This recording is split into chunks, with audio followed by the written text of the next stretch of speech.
Hello, I'm Matthew Wilkinson, historian with Heritage Mississauga, and welcome to our Saturday Matinee. And this week, we're going to be exploring stories of Christmas traditions, referred to as Deck the Halls. This is one of our Christmas presentations that we are quite popular each year here in Mississauga. One of the fascinating things when you look at Christmas traditions are thinking in terms of a lot of what we have as our traditions, things that we take for granted and do each year. And then they vary by culture and traditions and things that are passed down and things we've grown up with. But many of them are old, if not ancient traditions, have been passed down and molded and shaped by successive generations into the things that we recognize today. And so taking a step back and looking at where they came from is a fascinating way to look at history and how people have brought those traditions with them as they've come from one place to another, and in some cases crossed the ocean and settled in a new land, bringing traditions with them. And things that kind of molded and shaped here end up quite different than their origins, if you will. So taking a step back is fascinating. Some of the origins, I mean, Christmas each year we recognize on December 25th, but other cultures celebrate things on other days, and some it's the significant date is the 24th. For some it's the December 6th. There's a lot of variety in terms of Christmas traditions. But one of the things that we often look at is Christmas by the term Christ's Mass, reference to Jesus and the Mass, or the birth, celebrating Jesus. But December 25th is not specified in the Bible as the date for the birth of Christ. It was actually voted on as a date, 325 AD at the Council of Nicaea. And the first official recognition was given in 336 AD to the date and to Christ's birth of December 25th. So it was a selected date. It is not believed to be the actual date itself, but the date December 25th actually coincided with other pagan festivals at the time, notably the Winter Solstice Festival, and that in the Roman Empire of Saturnalia. And many of those early traditions, particularly those associated with Saturnalia customs, became entwined with their own Christmas traditions as they evolved and percolated and morphed into other things. So the date is the first thing in question. It was a selection, kind of looking at a calendar and picking a date for a new Christian observance, selecting a date that perhaps was being used by other cultures, the intended audience, if you will. Emperor Constantine, some refer to him as the first Christian emperor. It's not quite in that sense. He did adopt Christianity on his deathbed, but in doing so, he acknowledged that Christianity had a place within the Roman Empire. Not knowing the day of the actual birth of Christ, again, it was placed that this festival, if you will, is placed during the winter solstice, and again, perhaps targeting targeting the audience that they wish to convert, pagan audience that were already celebrating on that date. In a sense, some people have viewed Constantine's conversion to Christianity as in a way of betting on the winning horse. Christianity was on the rise within the Roman Empire, and playing the odds of favoritism in the population, it was best to kind of adopt some of those traditions and morph them into existing ones, so they would then be celebrated more as Christian things rather than the pagan things that were already using those dates. Really ancient customs associated with Christmas. Again, many Christmas traditions, and we'll go through a bunch of them here, find their roots with pagan festivals and winter solstice festivals and the like. Many predate the establishment of Christian traditions. The Christian traditions often adopted or morphed some things that were going on prior to them. December 25th was observed in other parts of the world for different reasons. And again, this has to do with kind of expropriation of the date, if you will. December 25th in Mesopotamia, the birth of the unconquered sun. Amun in Egypt, the term is often referred to as the origins of Amen in the Christian dialect or Christian worship phrase. Birth of primary gods Marduk and Mithras are also connected to, in Babylon, are also connected to December 25th. Decorations around the winter solstice, when the traditional date for the winter solstice was also December 25th. Decorations of garland, greenery, trees, apple, parades, revelry, banquets, gifts, the hunt, the feast, bringing back the light, that all part of kind of early pagan festival traditions. Sacred oak makes its way as kind of into what would ultimately be the undying tree, and we'll talk about the evergreen and that a little bit later on. These beliefs migrate into Greece, into Rome, and eventually into pagan Europe, and kind of mixing and coalescing into something that, you know, centuries later we would identify as some early Christian traditions for Christmas. One of the earliest is actually the Advent wreath. And the German and Scandinavian tradition was to light candles in hope of the coming spring, at the darkest time of the year, to bring back the light. The wreath represented the wheel of the earth, or the turning of the seasons, and also connected to the Yule log tradition, which we'll talk about in a moment as well. And this idea of lighting the wreath, or bringing fire back to the earth, bringing light back to the earth at the darkest time of the year. And this would be adopted into some Christian church traditions as well, in the lighting of the Advent wreath and the different colored candles that they will use in that realm. But this is very, very early on. This is associated more with pagan rituals and becomes an adopted symbol of this time of year. The Nutcracker. We've all heard of nutcrackers, whether it be the movie or the little figures that we have. Perhaps we don't look at them in terms of the pagan rituals they're in. Medieval Germanic origins, nutcrackers were fierce protectors to bless a home and drive away evil spirits, hence the grinning teeth of a nutcracker. And also, literally, the cracking of nuts was the consuming of nature, the power over nature, which is a traditional part of winter solstice festivals. He embodies the cycle of life and that power over nature and the devouring of the earth. A fierce protector, grinning his teeth and protecting a home against evil spirits. Fascinating little fellow that we think of often as just kind of an ornament at Christmas time, has much deeper roots and meanings in history than perhaps we realize on an everyday basis. Decking the halls, decorating the home, a very ancient tradition. If probably many of us have heard the carol, deck the halls with wreaths of holly or boughs of holly. Think of the phrases of the song itself. I mean, they are ancient in their own right. The oldest version of the known song is dated to 1710 by Welsh bard John Dudall, but it's likely much, much older than that. Something passed down orally over time. But look at the lyrics themselves. Deck the halls with boughs of holly. 'Tis the season to be jolly. Fill the mead cup, drain the barrel. Troll the ancient Christmas carol.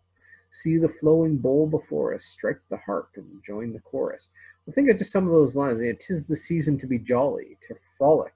The Sabbat, again, Druidic and pagan origins, meaning to frolic, to be jolly, to dance, to sing, which is really something that comes down through the Saturnalia festival, the frivolity, the drinking, the merriment in Roman times. So these are ancient customs, and literally where it says "Troll the ancient Christmas carol," well, this is a song that's written in 1710 that's referring to things obviously much older than it, and things that are passing down orally as traditions over time. Fill the mead cup, drain the barrel, see the flowing bowl before us. They connect to the earthen bowl in which the traditional ancient drink known as wassail was consumed. Again, we'll talk about that in time as well.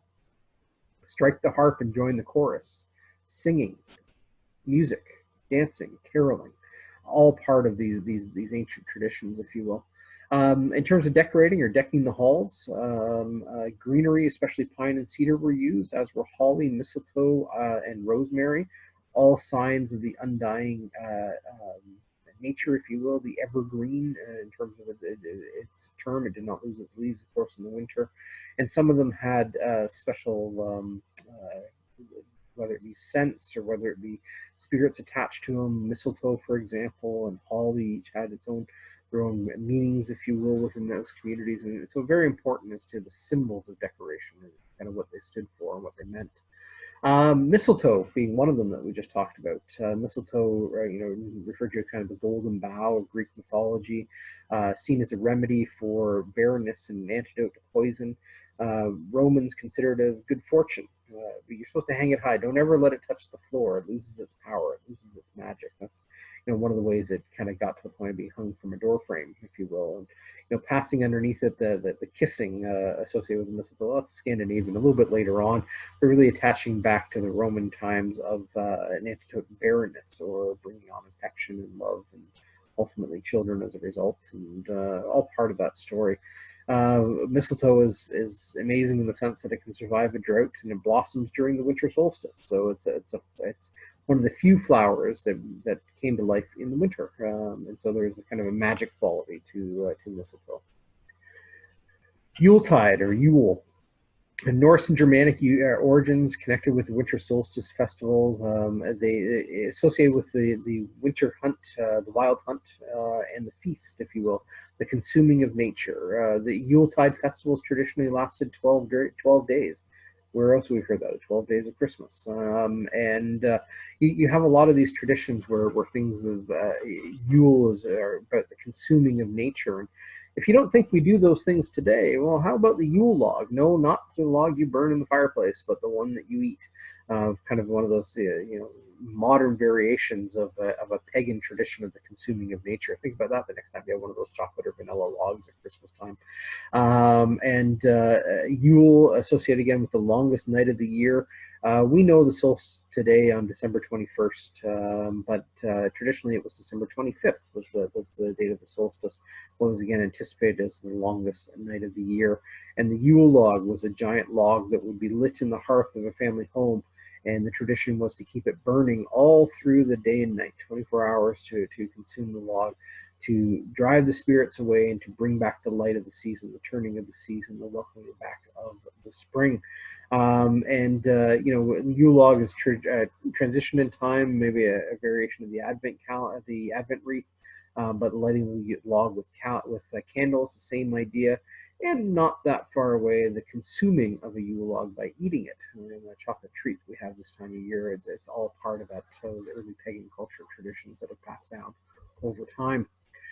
First footing, many of us, particularly those of Scottish origin, will connect to the concept of first footing.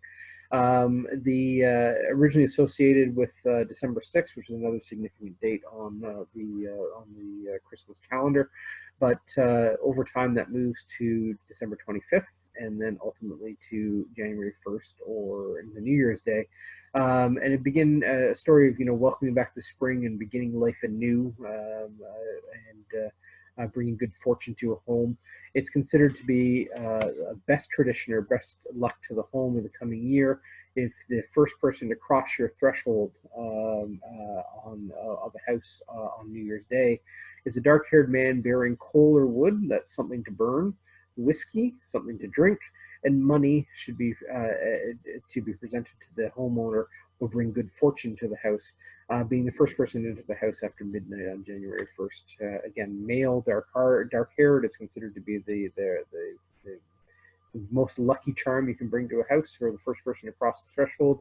The worst one, kind of the wishing ill luck on a house, was to traditionally to have a red-haired woman cross your threshold. So some traditions pass down, and you wonder at the origins of some of them. But first footing is something that some of us have heard of quite a bit in our times.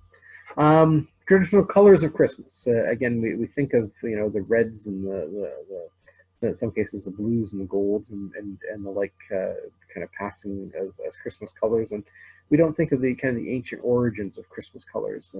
Many of the colors associated with Christmas take their time from Saturnalia and the Roman customs, and they were crimson red for holly berries and the bishop's robes in the early Christian church, forest green for evergreens, holly, ivy, and mistletoe, warm ivory, or like an off-white, if you will, paper wafers for bread and snow, gold for sun and light, and royal blue, a royal color, and that was seen as Mary's color, the mother of Jesus in the early Christian church. And so those are kind of the accepted colors of Christmas, if you will. Purple is added later on because that is, again, a royal color for kings and queens.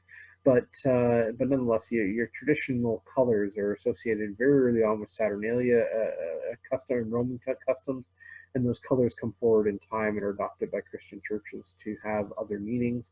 And then those colors are kind of expropriated, if you will, into the Christmas color traditions that we kind of recognize today as kind of the colors that come to life at this time of year. Christmas tree origins. Many of us have decorated Christmas trees over time, and it becomes kind of a fun family tradition to gather around and put the decorations up and get into the spirit of the season, if you will. But the evergreen tree itself was adopted by followers of the early Christian faith in direct opposition to the Druidic worship of the oak tree, the undying tree. But some of the early representations of kind of lithographic representations of the oak tree and the undying evergreen tree are very, very similar. This idea of kind of uniting heaven and earth through nature and the root system that is very prevalent within the early iconographic drawings of the trees.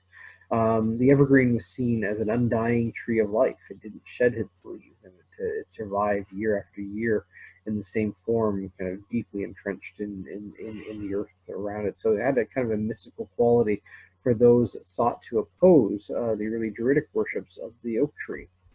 A Christmas tree legend. Folklore suggests that the first Christmas tree to be decorated was by Martin Luther in Germany in the 16th century, using kind of wax dipped candles.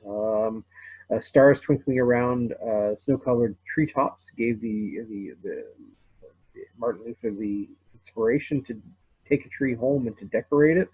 And he brought a tree home to his family and decorated it with candles.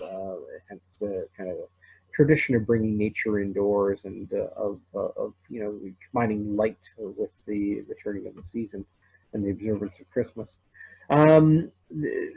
Early on, many of these early Christian traditions associated with coming down through Martin Luther and the tree and the like are seen as pagan and to be destroyed or obliterated from observance, and so they're actually outlawed very early on, particularly in early America. And William Bradford, Puritan governor of America, sought to stamp out the pagan influences, including Santa Claus and Christmas trees. Here's an early advertisement saying Santa Claus should be put to death because he's pagan. However, it of course obviously didn't last. President Franklin Pierce in 1853 was the first president to put a Christmas tree in the White House, and shall we say it never looked back from there. They weren't the first to kind of significant individual to adopt the Christmas tree. That had already been going on for some time. But it really was through the Victorian era and the reign of Queen Victoria and her husband Prince Albert adopting kind of those Germanic traditions and having in print the royal family shown with a Christmas tree and decorating the Christmas tree, and this became something that was kind of broadcast or publicized throughout the British Empire. And when the king and when the queen and her family are seen decorating the tree in the world's largest empire, this catches on like wildfire. The Victorian era is really what's responsible for the broadcasting and kind of mainstreaming of many of these early Christmas traditions. Prince Albert, Queen Victoria brought many of the Christmas traditions with him from Germany, which had very much early pagan roots in many of their traditions, and the royal family was shown in print decorating a Christmas tree. The tradition of the Christmas tree in Canada began, it's believed, in the 1840s, maybe as late as 1848, when the picture of the royal family was shown decorating a tree. But of course, we had German settlers before that may have brought some of that traditions with them. But by 1848, it's become commonplace. The tree was originally placed on a table in the parlor, the idea being that the tree would not touch the ground. Magic was contained, if you will. The power of the tree was contained if it did not touch the ground, similar to the idea of the mistletoe not touching the ground and the lose its magical quality. But traditionally, the trees themselves were decorated with things of the season, of nature. fruit, nuts, pine cones, baked goods, homemade gifts, and lit with hand-dipped wax candles, all with very devout pagan roots, and some early ornaments, glass hand-wrought ornaments, baubles, if you will, were available from the 1870s onwards. Of course, that's become an industry unto itself over time. Much fancier as generations have gone on. But most of these are all symbols that are taken from Druidic, pagan, and winter solstice festivals. This idea of decorating the tree and lighting the tree, something again that has much earlier roots than we were accustomed to. Christmas ornaments, again, decorating the tree, particularly with things that evolved originally as almost egg shapes, glass baubles, kugels, blown glass ornaments were introduced in Germany and gained tremendous popularity in the reign of Queen Victoria. This idea of decorating with trees with things other than just the symbols of nature. Gifts and toys are always been part of Christmas traditions, particularly in the Victorian era. Children, one of the few times where the festival became focused on the children of the community, and they didn't have to be silent as part of the traditional upbringings. Common gifts would include handmade or wind-up toys, board games and dolls, rocking horses, sleds, doll houses, miniature zoos were very popular at the time. Games of the mind like chess and checkers and things. And stores began, of course, the businesses aren't far behind, began to market Christmas toys and gifts in the early 1860s. And in fact, you begin to see in the 1870s marketing specifically to things like Santa Claus to bring children or bring families into the stores at Christmas time, all again part of a huge engine of marketing, really focused on profiting at the gift-giving time at Christmas. Hanging stockings, another thing that many of us have perhaps taken for granted over time as to its origin stories. This tradition is one of the oldest, and it's thought to date back to St. Nicholas, the Bishop of Myra and Lycia, and he was active in the 320s to 340s. During the 4th century, secretly is said to have given coins to a father, so that a poor father, so that his fathers could have a dowry and marry. The idea was that coins were dropped into shoes that were left by the fireplace to dry. This tradition evolved into stockings hung by the fireplace that would have goodies placed into them. In most cases, the idea would be money, but it has evolved over time into many other things. Sleigh bells. We probably all know the song Jingle Bells, or One Horse Open Sleigh, as it originally was called. Jingle bells on a sleigh originated in Roman times as a display of wealth and prosperity and safety. They gained popularity in the 1700s for sleigh travel in the dark times of winter to announce your coming and to let other sleighs know that you were approaching. Not originally associated with Christmas time, but that has changed over time, particularly with Christmas carols coming in the reference to sleigh bells. Candy canes, another thing that we look at Christmas time as kind of a symbol and a tradition of Christmas. They date to about 1670 in Cologne, Germany, as a way to keep children quiet in the church. It was kind of forbid that you couldn't have candy, but they shaped it like a shepherd's crook, and for use in the church. And so the children would be given this peppermint crook, if you will, to suck on to kind of keep them quiet in church service. And this really became a symbol of Christmas time at the time, particularly in the United States in the 1770s. And it gained popularity as a tree ornament and a reward for good behavior. Colors were added to it, it's believed, in the 1920s to kind of make it more of that festive connection, but again, geared again to children at the time. The 12 days of Christmas is something very much associated with Christmas today. We recognize that term. The days of Christmas are from December 25th to January 6th, Epiphany. They first published in England in 1780 as Mirth Without Mischief, and they are early references to Catholicism, which was banned at the time. And so each of those phrases had something to do with early Catholic Christian traditions at Christmas time. Partridge in a Pear Tree is God's gift to Jesus. Turtle doves, the Old and New Testaments. French hens, faith, hope, and charity, and theological virtues, and so on. These are said to be ways in which they connect to those early doctrines at the time. Mince pies and mince meat, if for those of you who like that at this time of year, originally filled with meat, lamb, and dried fruit, and exotic spices from the Orient. It was really a symbol of wealth, and they would be decorated with symbols of the season, whether it be stars or lamb bodies and things like that. Just a way of representing kind of Christian traditions, like life in the manger, if you will, and the goodness of the land, the goodness of fruit, and consuming that fruit. So all these kind of traditions morphing together into a treat, if you will. Christmas plum pudding. For those of you who liked the plum pudding at the time, originated, I believe, in the 14th century. Frumenti, very much of British origins. Originally more of a porridge with mutton, raisins, prunes, wine, and spices, and it became a fasting meal. Very dense, hearty meal that could see a person through a fast season. It evolved into the thickened plum pudding by 1595, and then it was banned by the Puritan movement in 1664 as being pagan. And it wasn't until 1714 that plum pudding was freed from the ban list, if you will, when it was declared a Christmas dessert by King George I in 1714. So yes, a king weighed in on the merits of plum pudding since 1714.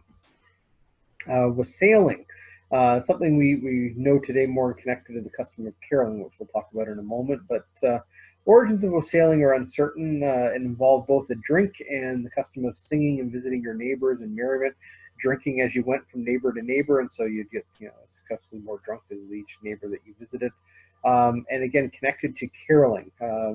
Old English word wassail it translates as to wishing good health at the time. And wassail referred not only to the cup, but also to the drink that was in the cup, and the tradition of going door to door to share in this drink. Caroling the custom of caroling comes out of wassailing, but it has a terminology unto its own. Carol is a French word meaning to dance around, and we think again of some of those early Saturnalia traditions of frolicking, the sabbat, to frolic and to dance and to careen around. So carol, to dance around. It evolved from pagan traditions of wassailing and connected to the celebration of winter solstice festivals. Caroling or singing were part of Christmas observances in Rome in AD 128. So we have ancient traditions to singing and dancing at this time of year. And most modern carols have the roots in early Christian doctrine and also being really popularized in the Victorian era prior to 1900. And so a lot of the songs that we sing at this time of year traditionally have very, very old roots. Historic and popular Christmas carols. Just for an example, Deck the Halls is believed to date to the 16th century.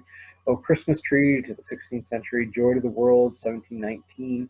O Come All Ye Faithful, 1751. Silent Night, 1816. Jingle Bells, 1857. And Rudolph the Red-Nosed Reindeer, not to be done there, 1939. So again, a lot of the songs we sing at this time of year are very, very old indeed. Boxing Day, something that we reference today in our mindsets of stores opening for after Christmas sales and the like. One big sales season going on. Boxing Day becoming part of the kind of the traditional sales day on our calendar for stores and businesses. But Boxing Day was traditionally when the alms boxes were opened in churches, known as St. Stephen's Day. Alms boxes were money that would be collected to be given to the poor of the community.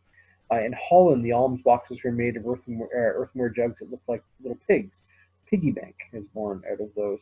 Again, the opening of the alms boxes, money would be collected from December 6th to December 25th, and then on December 26th, the alms would be opened. The alms boxes would be opened, and the money given to the poor within the community. Christmas was very much traditionally a time for gathering, filled with good cheer. The weeks before Christmas were spent preparing and socializing and meeting other people that you hadn't seen for a long time, whether it be family or friends. Also a time for a great number of betrothals and weddings that take place because it was the time when people were already gathering, families were getting together. Small socials or parties brought together friends and neighbors to celebrate the season, and improved roads and railways over time made it easier for people to travel long distances, and this became very much a focal point of the Christmas traditions during the Victorian era. Christmas cards, also born in the Victorian era from a Christmas tradition, although the wood engravers produced prints with religious themes during the Middle Ages. The first Christmas card, as the term is understood now, is believed to have been designed by John Calcott Horsley in England in 1843. We're dealing with 1840s in the midst of the Victorian era. By the 1920s, Christmas cards become one of the more prevalent symbols of that time of year for the Christmas celebrations. Christmas Eve, one of the most anticipated days of the year for children, if not just behind Christmas morning. People often, for traditional gatherings, played charades, performed pantomimes, sang and danced to music, and listened to Christmas stories. It was time for children to be active and participate in family dialogue and family theatrics, if you will, performing Christmas plays. Also a traditional time to attend midnight church services to welcome in the turning of the season and the lighting of the candles for the what was originally the Yule festival, solstice festival, making its way into those terms, into those observances. Charles Dickens' A Christmas Carol was first published in the Victorian era in 1843. One of the most reproduced stories and films of all time associated with A Christmas Carol and Charles Dickens and its origins in 1843. And there is a quick look at some of early Christmas traditions and kind of their origins and how they connect to the things that we observe and do on a daily or on an annual basis associated with Christmas. And not everybody does every aspect of them by all means, but most of us will be familiar with many of them, whether it's the decoration of the tree or the consuming of a feast, if you will, a gathering time, or even something as simple like the Nutcracker. Very much part of our ancient Christmas traditions here in Canada and abroad. So, thank you for joining us, and wishing you all a very best of the holiday season, a Merry Christmas, and be well.